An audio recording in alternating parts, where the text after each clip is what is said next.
আসসালামু আলাইকুম ওরহমতুল্লাহি ওবরাকাতুহু। আলহামদুলিল্লাহি ওয়াহদাহ ওয়াসসালাতু ওয়াসসালামু আলা মান লা নাবিয়্যা বা'দা, আম্মা বা'দ। টেকনিক এডুকেশনের পক্ষ থেকে সকল দর্শক এবং শ্রোতাকে অভিনন্দন জানাচ্ছি। আজকে আমরা আমাদের ইসলাম শিক্ষা ক্লাসের আরও একটি পর্ব নিয়ে তোমাদের সামনে উপস্থিত হয়েছি। বিশেষভাবে উল্লেখ করছি নবম শ্রেণীর শিক্ষার্থীদেরকে, কারণ তাদের বই নিয়ে আমরা আলোচনা করছিলাম। ধারাবাহিক আলোচনায় আমরা পঞ্চম অধ্যায়ের জ্ঞান বিজ্ঞান চর্চায় মুসলিম মনীষীদের যে অবদান রয়েছে সেই অবদান কেন্দ্রিক কিন্তু আলোচনা করছিলাম। তো গত পর্বে আমরা চিকিৎসা শাস্ত্র নিয়ে কিছু আলোচনা করেছি। আজকে আমরা তোমাদের সামনে এই রসায়ন শাস্ত্রের মধ্যে কোন কোন মনীষীর কেমন ধরনের অবদান রয়েছে এই বিষয়টা এটি স্পষ্ট করার চেষ্টা করব। তো গত পর্বে আমরা কিছু ভূমিকা স্বরূপ কিছু কথা বলেছিলাম, আবার উপসংহার স্বরূপও কিছু ইঙ্গিত দিয়েছিলাম। তো সেটা একটু উল্লেখ করে বা নিজের মনের মধ্যে ধরে নিয়ে জানার একটা আগ্রহ নিজের মধ্যে তৈরি করবা, এটাই হচ্ছে আমার উপদেশ বলতে পারো। তো আসলে আমরা আমাদের বইয়ের কিছু আলোচনা দেখি। রসায়ন শাস্ত্রে মুসলমানদের অবদান। বিজ্ঞানের বিভিন্ন শাখার ন্যায় রসায়ন শাস্ত্র মুসলমানদের অবদান ছিল উল্লেখ করার মতো। আল-কেমি তথা রসায়ন শাস্ত্রে মুসলিম বিজ্ঞানী জাবির ইবনে হাইয়ান, যাকে রসায়ন শাস্ত্রের জনক বলা হয়, আল-কিন্দি, জুন্নুন মিসরি, ইবনে আব্দুল মালিক আল কাসি বিশেষভাবে অবদান রাখেন। তাদের নিরলস পরিশ্রম ও অকৃত্রিম অবদানের ফলে রসায়ন শাস্ত্র আজ উন্নতির শিখরে বা উচ্চ শিখরে পৌঁছেছে। চলো এবার তাহলে আমরা তাদের পরিচয় সম্পর্কে জানার কিছু চেষ্টা করি। প্রথমে জাবির ইবনে হাইয়ান, উনার সম্পর্কে আলোচনা।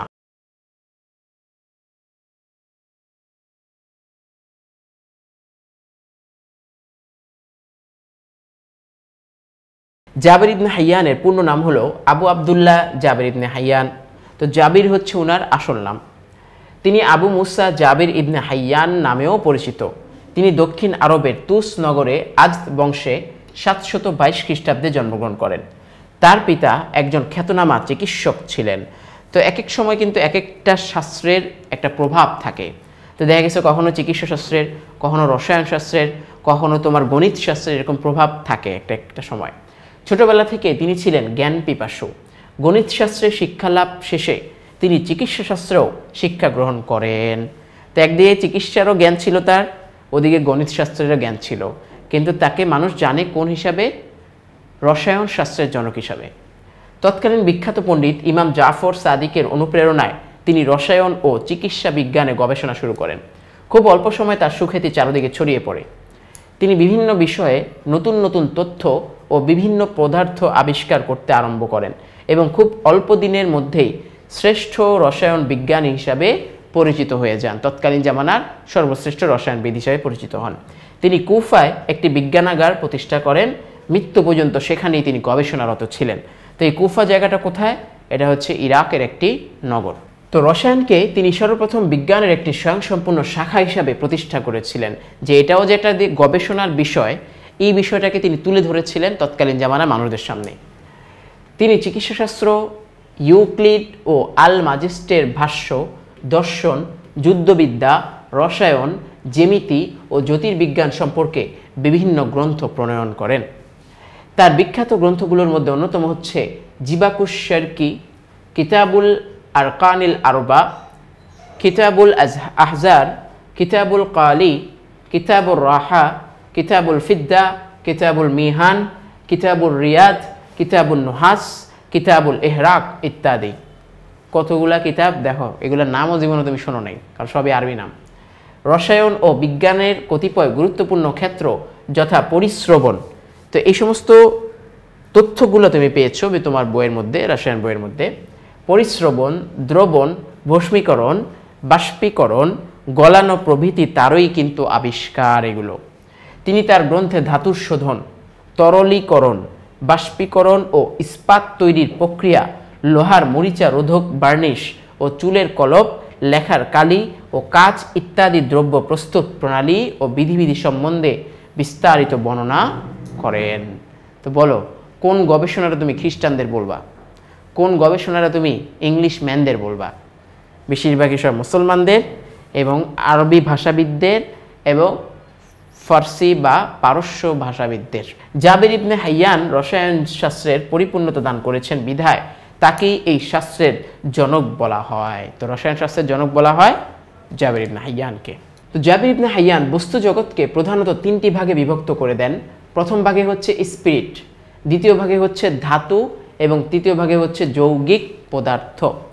তার এই আবিষ্কারের উপর নির্ভর করে বিজ্ঞানীরা বস্তু জগৎকে 3টি ভাগে ভাগ করেন, যথা বাষ্পীয়, পদার্থ ও পদার্থ বহির্ভূত।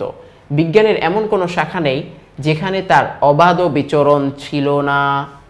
তাহলে নতুন গবেষণা আমরা কার বলতে পারি? সবগুলাই তো তার তাদের এই সমস্ত গবেষণা থেকেই পরবর্তীতে কিছু আনুষঙ্গিক গবেষণা, ব্যাখ্যামূলক গবেষণা, স্পষ্টমূলক গবেষণা অন্যরা করে থাকে। তিনি সর্বদা হাতে কলমে কাজ করতেন, প্রতিটি বিষয়ে পুঙ্খানুপুঙ্খ রূপে পর্যবেক্ষণ করে তার ফলাফল লিখে রাখতেন, যে এর দ্বারা আমরা কী ফায়দা পাচ্ছি বা কোনো ক্ষতি যদি হয়ে থাকে সেটাও তিনি লিখে রাখতেন। জাবির ইবনে হাইয়ান প্রথম কর্পূর, আর্সেনিক ও অ্যামোনিয়াম তাপ দিলে বাষ্প হওয়ার তথ্যগুলো তুলে ধরেন। মিশ্র ও যৌগিক পদার্থ সোনা, রূপা, তামা দস্তাচূর্ণ করা যায় বলে তথ্য প্রদান করেন। জাবির ইবনে হাইয়ান সর্বপ্রথম নাইট্রিক অ্যাসিড এবং সালফিউরিক অ্যাসিড আবিষ্কার করেন, আর এই দুই অ্যাসিডের মিশ্রণে তৈরি স্বর্ণ গলানোর পদার্থ অ্যাকোয়ারিজিয়া নামটি তারই দেওয়া। জাবির ইবনে হাইয়ান স্বর্ণ ও পরশ পাথর তৈরি করতে পারতেন। জাবির ইবনে হাইয়ান এই ব্যক্তিত্ব 815 খ্রিস্টাব্দে ইন্তেকাল করেন। এই ছিল সংক্ষিপ্ত আকারে তার জীবনী বা আলোচনা, তার গবেষণা সম্পর্কে একটু ধারণা। এবার আসো আল-কিন্দি, যদিও এটা উপাধিমূলক নাম। আল-কিন্দির আসল নাম আসলে কি? আবু ইয়াকুব, আবু ইয়াকুব ইবনে ইসহাক আল-কিন্দি 801 খ্রিস্টাব্দে ইরাকের কুফায় জন্মগ্রহণ করেন। এখানেই শিক্ষা জীবন অতিবাহিত করেছেন। এরপর উচ্চশিক্ষার জন্য বাগদাদ যান। দর্শন নিয়ে পড়াশোনা করতে গিয়ে আল-কিন্দি নিজস্ব দার্শনিক ও বৈজ্ঞানিক ধারণা প্রতিষ্ঠিত করেন। এই জ্ঞানই তাকে ইসলামী গণিত থেকে ঔষধ বিজ্ঞানের মতো গুরুত্বপূর্ণ বিষয়ে মৌলিক গ্রন্থ ও ভাষ্য রচনায় অনুপ্রাণিত করেছিল। তারপর আসো গণিত ও চিকিৎসা বিজ্ঞানের জ্ঞানকে ব্যবহার করে ডাক্তারদের জন্য একটি স্কেল নির্ধারণ করেছিলেন। এই স্কেল দিয়ে ডাক্তাররা তাদের প্রস্তাবিত ঔষধের কার্যকারিতা পরিমাপ করতে পারতেন। তার পিতা ইসহাক খলিফা মামুনের শাসনামলে কুফার গভর্নর ছিলেন। তো তিনি এরিস্টটলের ধর্মতত্ত্ব থিওলজি অফ অ্যারিস্টটল আরবিতে অনুবাদ করেন। খলিফা মামুনের সময় জ্যোতির্বিদ, রসায়নবিদ, চিকিৎসক ও দার্শনিক হিসাবে তার সুনাম চারদিকে ছড়িয়ে পড়ে। আর তিনি অনধিক 365 গ্রন্থ রচনা করেন, জ্ঞান বিজ্ঞানের ভাণ্ডারকে আরও সমৃদ্ধ করে তোলেন। তার মতে গণিত ছাড়া দর্শন শাস্ত্র অসম্ভব। এটা স্বাভাবিক, দর্শন শাস্ত্রের মধ্যে গণিতের অনেক প্রভাব রয়েছে। দর্শন ছাড়াও তিনি চিকিৎসাশাস্ত্র, জ্যোতির্বিদ্যা, রসায়ন ও গণিত বিষয়ে বহু গ্রন্থ রচনা করেন। তিনি মাতৃভাষা আরবি ছাড়াও পাহলবি, সংস্কৃত, গ্রিক ও সিরীয় ভাষায় সুপণ্ডিত ছিলেন। আল-কিন্দি 874 খ্রিস্টাব্দে ইন্তেকাল করেন। এবার আমরা জুন্নুন মিসরি সম্পর্কে কিছু আলোচনা দেখব। জুন্নুন মিসরির নাম হচ্ছে সৌবান, ওনার ডাক নাম। পিতার নাম ইব্রাহিম। তো জুন্নুন মিসরি নামে পরিচিত তিনি মিশরের আখমিম নামক স্থানে 796 খ্রিস্টাব্দে জন্মগ্রহণ করেন। তিনি ছিলেন সুফি হিসাবে প্রসিদ্ধ। তো সুফি বলতে কি বোঝায়? নিজেকে আল্লাহ বিরু, দুনিয়া বিমুখতার মানসিকতা নিয়ে তিনি চলতেন। তো তিনি সুফি হিসাবে প্রসিদ্ধ হলেও আরব মুসলিম বিজ্ঞানীদের মধ্যে রসায়ন শাস্ত্রের উপর যারা প্রথম দিকে গবেষণা করেন তাদের অন্যতম ছিলেন। তিনি রসায়ন শাস্ত্রের বিভিন্ন উপকরণ নিয়ে গবেষণা ও লেখালেখি করেন। তার লেখায় সোনা, রূপাসহ বিভিন্ন খনিজ পদার্থ বর্ণনা পাওয়া যায়। তিনি মিশরীয় সাংকেতিক বর্ণের মর্মার্থ বুঝতেন। মিশরীদের যে কিছু সাংকেতিক চিহ্ন দিয়ে তারা কথা বলতো, এটাকে মেসোপটেমিয়ার সভ্যতা বলে। তো সেই সাংকেতিক চিহ্নগুলো তিনি বুঝতেন আর কি। তিনি মিশরের আল জিজাহ নামক স্থানে 859 খ্রিস্টাব্দে ইন্তেকাল করেন। তো যথেষ্ট পরিমাণ সংক্ষিপ্ত আকারে তার জীবনী এখানে লেখা হয়েছে। এবার সর্বশেষ আমরা ইবনে আব্দুল মালিক আল কাসি, এই লোকটার সম্পর্কে কিছু জানার চেষ্টা করব। ইবনে আব্দুল মালিক আল কাসির নাম আবুল হাকিম মোহাম্মদ ইবনে আব্দুল মালিক আল খারেজমি আল কাসি। তো মূল নামটা আসলে মোহাম্মদ, এই নামটাই হচ্ছে মূল। তিনি 11 শতাব্দীতে বাগদাদে জন্মগ্রহণ করেন। তিনি বাগদাদে অবস্থান করতেন। তার লেখা আইনুস সানাহ ওয়া আইনুস সানাহ তথা essence of the art and aid of worker. গ্রন্থটি রসায়ন শাস্ত্রে মূল্যবান একটি সংযোজন। তিনি এই গ্রন্থে রসায়নের প্রতিটি প্রয়োজনীয় শাখার সরল ও সহজ পন্থা সংক্ষিপ্তভাবে উল্লেখ করেছেন। যে সকল বস্তু সাদা এবং যে সকল বস্তু লাল, এগুলোর ব্যবহার ও পার্থক্য বিস্তারিতভাবে তিনি তার এই কিতাবের মধ্যে বর্ণনা করেন। রসায়ন শাস্ত্রে মুসলমানদের অবদান অনেক।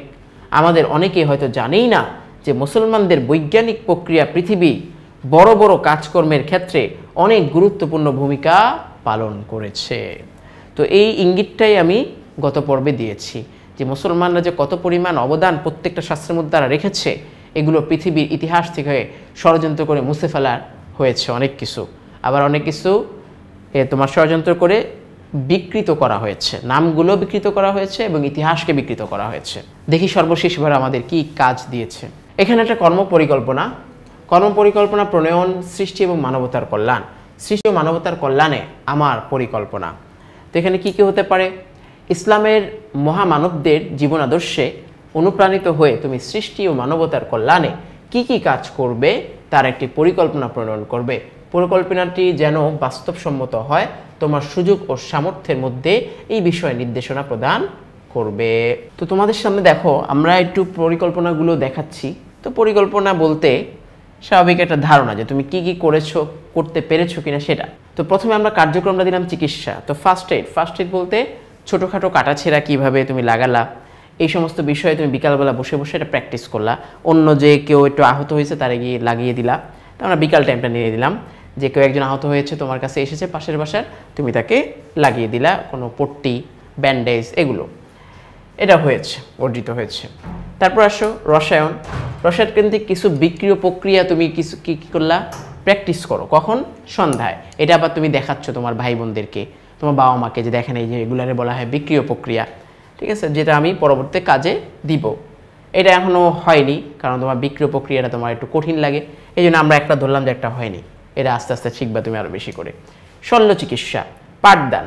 তো শল্য চিকিৎসা সম্পর্কে, কাটাছেঁড়া সম্পর্কে যেহেতু তোমার কিছুটা দুপুরবেলায় তুমি কি করলা, একটু প্র্যাকটিস করলা, প্র্যাকটিক্যাল বা পড়া, সেটা তোমার হচ্ছে বা হয়েছে, এগুলো তোমার সামনে উপস্থাপিত হয়েছে। তো এখানে আমাদের কি ছিল যে এই সমস্ত মহামানবদের জীবনাদর্শ অনুপ্রাণিত হয়ে সৃষ্টি ও মানবতার কল্যাণে কি কি কাজ তুমি করবে তার একটি পরিকল্পনা প্রণয়ন করো। তো এই সমস্ত পরিকল্পনাগুলো তোমার সুযোগ সামর্থ্যের মধ্যে থাকতে হবে, আর সেই সুযোগ সামর্থ্যের মধ্যে এগুলা কি হয়েছে নাকি হয়নি সেটা আবার মতামত চেয়ে বসেছে যে অভিভাবকের মতামত বা স্বাক্ষর। তো অভিভাবক বলবে হয়তোবা যে না আমার ছেলে বা আমার মেয়েটা চেষ্টা করছে, নয়তো ডাইরেক্ট স্বাক্ষর দিয়ে দিবে, এটা তার ব্যক্তিগত ব্যাপার। এই হচ্ছে আমাদের একটা পরিকল্পনা প্রণয়ন আমরা দেখিয়ে দিলাম। তো মোটামুটি আমাদের পঞ্চম অধ্যায় সম্পর্কে যে আমাদের যে অন্য শাস্ত্র, যেটা রসায়ন শাস্ত্র ছিল, আরও কিছু শাস্ত্র আনার দরকার ছিল, বিশেষ করে গণিত শাস্ত্রটা সম্পর্কে কিছু আলোচনা, এই সমস্ত, তারপর ফিকহ শাস্ত্র সম্পর্কে কিছু আলোচনা, এগুলো আনা দরকার ছিল আমার ব্যক্তিগত মত।